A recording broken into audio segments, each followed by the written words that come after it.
शं वरुणः शन्नो भवत्वर्यमा शन्न इन्द्रो बृहस्पतिः शन्नो विष्णुरुक्रमः ॐ शान्ति शान्ति शान्तिः।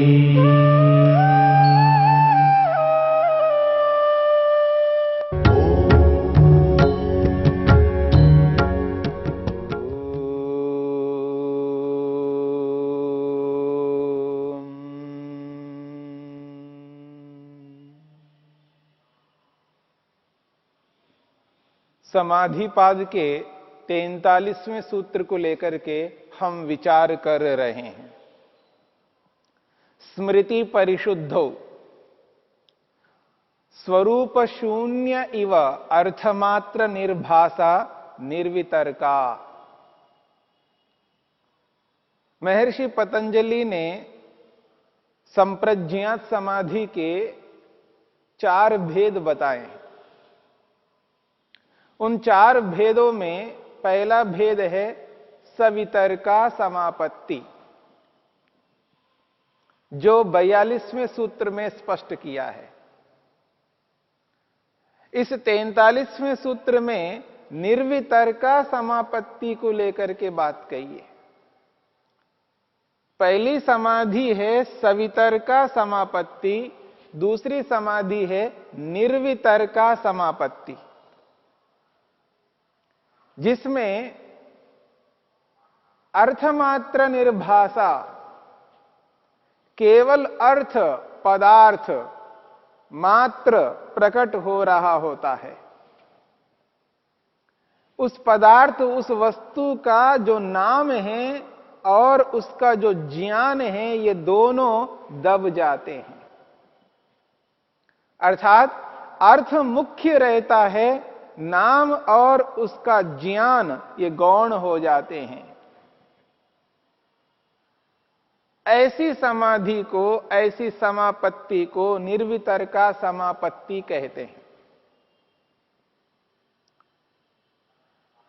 इस सूत्र की व्याख्या करते हुए महर्षि वेदव्यास ने स्पष्ट किया है स्मृति परिशुद्धों का अभिप्राय क्या है। और जब अर्थ मात्र प्रकट होता है समाधि में, उस अर्थ का, उस पदार्थ का योगाभ्यासी जो दर्शन करता है, साक्षात्कार करता है, वह पदार्थ इकाई के रूप में, एकत्व के रूप में होता है। इस एकत्व को, इकाई को समझाने के लिए महर्षि वेदव्यास ने लौकिक उदाहरण दिया है। गवादिर घटादिर वा लोकः। जैसे लोक में जिन जिन पदार्थों को हम देखते हैं, चाहे वो गाय आदि पशुओं को, चाहे घड़ा वस्त्र आदि और पदार्थों को, किसी भी रूप में जिस किसी भी वस्तु को हम इन इंद्रियों से अनुभव करते हैं, वे पदार्थ इकाई के रूप में, एकत्व के रूप में प्रकट हो रहे हैं। वो इकाई के रूप में, एकत्व के रूप में ही प्रत्यक्ष दर्शन हो रहे हैं। ये जो इकाई है, एकत्व है, इस इकाई को समझने का प्रयत्न करना है, जिसको हम एक कहते हैं। एक जो हमें दृष्टिगोचर हो रहा है एक के रूप में, वो जो एक है जिसमें एकत्व है, एक संख्या है, जिस पदार्थ को हम एक कह रहे हैं, एक वस्तु, एक पदार्थ, एक चीज, जो एक कह रहे हैं, उस एक पदार्थ के साथ में एक संख्या है, उसमें एकत्व है, एक पना है। और जो एकत्व है, इस एकत्व को लेकर के बात कही जा रही है। जिसमें एकत्व आया है वो क्या चीज है? महर्षि वेदव्यास कहते हैं सच संस्थान विशेष, सच संस्थान विशेष। वो एक संस्थान विशेष है, अर्थात अनेक समूहों का एक ही भूत है, एक संघटित रूप है। अनेक अवयव, पार्ट्स, अनेक अलग अलग अवयवों को एकत्रित करके एकीभूत करके एक संघटित रूप बनाया गया है। परमपिता परमेश्वर ने अलग अलग अवयवों को एकत्रित करके एक संघटित रूप बनाकर एक के रूप में, एक वस्तु के रूप में हमारे समक्ष रखा है, जिसको हम इकाई कहते हैं, एक कहते हैं, जिसमें एक पना है, और वो है संस्थान विशेषा, एक संघटित रूप है। और ये जो संघटित रूप है, जो इकाई जिसको हम कह रहे हैं, ये क्या है? ये एकत्व क्या चीज है? एकत्व एक धर्म है। इसलिए कहते हैं भूत सूक्ष्माणाम समानो धर्म। महर्षि वेदव्यास कहते हैं ये जो इकाई है, एक है, एकत्व है, ये भूत सूक्ष्माणाम समानो धर्म। भूत सूक्ष्माणाम का अभिप्राय है सूक्ष्म भूत।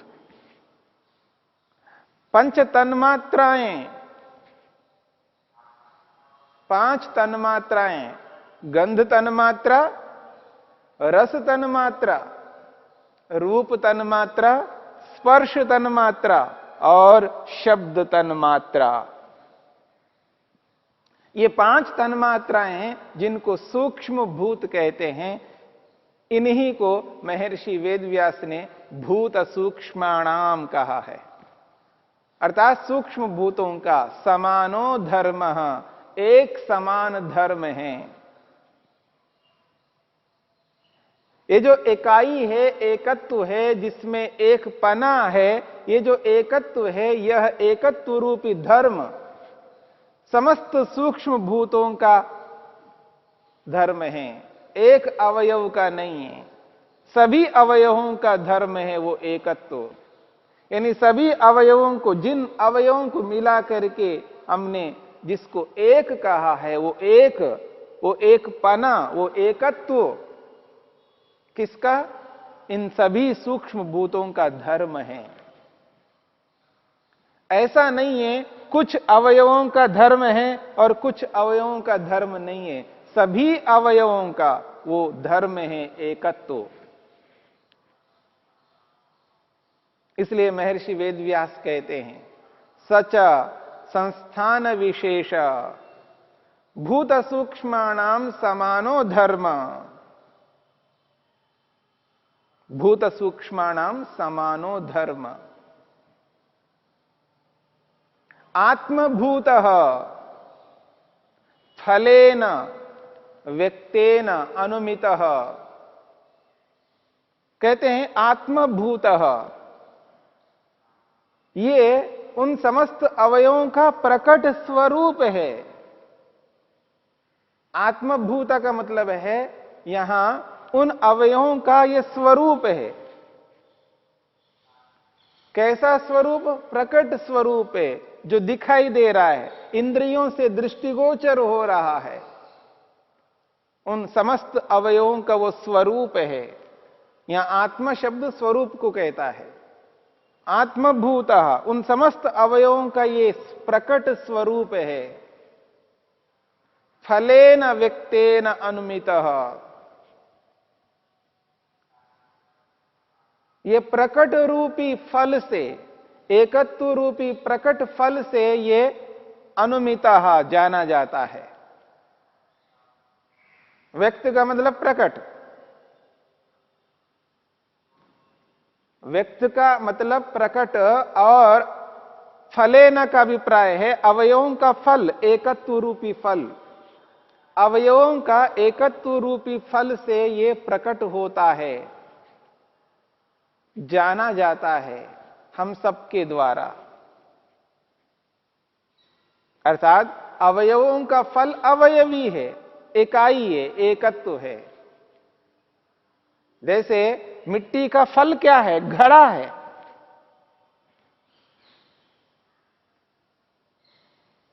जो फल है वो कार्य रूप में है और जो अवयव है वो कारण रूप में है। जिस प्रकार से घड़ा फल है मिट्टी का, ऐसे यहां पर ये फल है। आत्मभूतः फलेन व्यक्तेन अनुमितः। ये अवयवों का स्वरूप है और ये अवयवों का स्वरूप जो है फलेन व्यक्तेन, प्रकट फल से, प्रकट रूपी अवयवी रूपी फल से अनुमिता जाना जाता है। स्व अंजका स्वव्यंजकांजन प्रादुर्भवति, स्वव्यंजकांजन प्रादुर्भवति। अपने कारणों से ये प्रकट हुआ है। अपने कारण रूपी अवयवों से ये एकत्व प्रकट हुआ है। अपने कारण रूपी सूक्ष्म भूतों से ये एकत्व प्रकट हुआ है, इकाई के रूप में समक्ष आया है। तभी जाकर के हम पदार्थों को देख पाते हैं। जो इकाई के रूप में देखते हैं, स्मरण रखिएगा, संसार में जो कुछ भी हम देखते हैं वो इकाई के रूप में देखते हैं, एकत्व के रूप में देखते हैं। जो इकाई के रूप में नहीं है उसको हम देख नहीं पाते इन इंद्रियों से। सब कुछ इकाई के रूप में देखते हैं। घड़े को इकाई के रूप में देखते हैं, स्पष्ट है। लेकिन घड़े के जो कारण है मिट्टी, मिट्टी का एक कण है, जिसको मिट्टी के एक कण को जो देख रहे हैं वो भी इकाई के रूप में है, एकत्व के रूप में है। क्योंकि उस मिट्टी के एक कण में भी अनेक सूक्ष्म अवयव है जो हमें दिखाई नहीं दे रहे हैं। जो भी इंद्रियों से दृष्टिगोचर होते हैं वो सब के सब इकाई के रूप में हैं, अवयव के रूप में नहीं है। जो अवयव के रूप में दिख रहा है वो किसी अपेक्षा से, घड़े की अपेक्षा से वो अवयव है, लेकिन अपने आप में वो अवयवी है, अपने आप में वो एक हैं। और जो भी दृष्टिगोचर में आने वाला एक है वो अवयवी है, यानी अनेक अवयवों का एक संघात रूप है, संस्थान विशेष है। इस बात को समझना है। यानी जिस किसी भी पदार्थ को हम अपनी इंद्रियों से अनुभव करते हैं, अनुभूति करते हैं, वो एक के रूप में, इकाई के रूप में अनुभव करते हैं। जिसको एक अवयव कहते हैं, जैसे मिट्टी का एक कण, वो भी एक के रूप में, इकाई के रूप में है। उसके भी बहुत सारे अवयव हैं। बस इतना ही समझना है इस बात को। तो यहां पर कहा जा रहा है जब किसी भी वस्तु को हम देखते हैं बाहर इंद्रियों के माध्यम से, वो अवयवी के रूप में, इकाई के रूप में, एकत्व के रूप में हमें दृष्टिगोचर होता है। और समाधि में भी पंचमहाभूतों का जब दर्शन करते हैं, पृथ्वी जल अग्नि वायु आकाश, इनका जो दर्शन होता है, साक्षात्कार होता है, ये भी एक अवयवी के रूप में, एक के रूप में, इकाई के रूप में ही हमें समाधि में प्रत्यक्ष होते हैं। जैसे बाहर इंद्रियों के माध्यम से होते हैं और समाधि में मन के माध्यम से होते हैं, और वहां पर भी इकाई के रूप में होते हैं।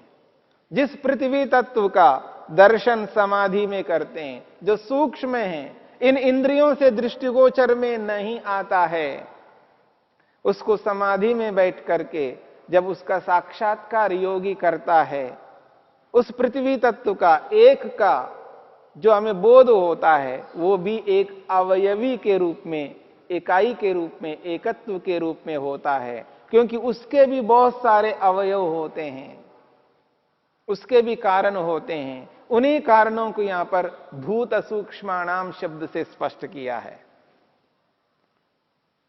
इस बात को हमें समझना है, अनुभव करना है। इसलिए कहा है यथा ब्रह्मांडे तथा पिंडे, और यथा पिंडे तथा ब्रह्मांडे।